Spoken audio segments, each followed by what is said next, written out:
Hegel ist bis heute nicht als Freund des Völkerrechts bekannt. Nach meiner Einschätzung liegt das einerseits an missverständlichen Äußerungen von Hegel selbst und andererseits daran, dass es sich bei der Rezeption seiner Philosophie schon kurz nach seinem Tod im Jahr 1831 um eine enorm politisierte Angelegenheit handelte. Hegel landet dabei oft auf der falschen Seite der Geschichte und wird etwa für einen preußischen Nationalismus in Anspruch genommen. Auch fügte er sich nicht in Auffassungen ein, die die Völkerrechtsgeschichte im 19. Jahrhundert als eine reine Fortschrittsgeschichte verstanden. Mir hat das Narrativ, nachdem es sich bei Hegel um einen Völkerrechtsleugner handeln soll, der eine Bindung von Staaten an höhere Maßstäbe ablehnt, nicht wirklich eingeleuchtet.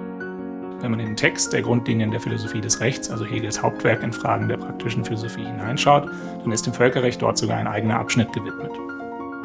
In meiner Forschung an der Ludwig-Maximilians-Universität in München bin ich der Frage nachgegangen, was uns Hegels Völkerrechtsdenken heute sagen könnte. Beschäftigt habe ich mich vor allem mit Hegels Auseinandersetzung mit dem Anerkennungsverhältnis zwischen Staaten und dem zwischenstaatlichen Kriegsrecht. Hierbei habe ich zunächst eine historisch-hermeneutische Methode angewendet. Durch die inzwischen zugängliche historisch-kritische Ausgabe der Werke Hegels war etwa ein Vergleich zwischen der veröffentlichten Rechtsphilosophie und Hegels Stellungnahmen zum Völkerrecht in Vorlesungsnachschriften möglich. In diesem Zusammenhang habe ich etwa im Hegel-Archiv in Bochum gearbeitet, wo ich mich mit Stellungnahmen Hegels zu Fragen des Völkerrechts außerhalb der rechtsphilosophischen Texte auseinandergesetzt habe.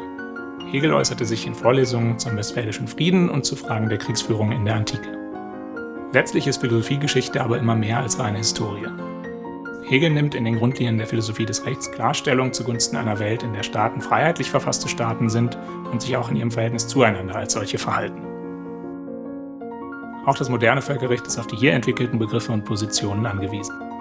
Dass in ihnen eine bedeutsame Botschaft auch für die Gegenwart liegt, muss man daher vielleicht nicht einmal besonders betonen.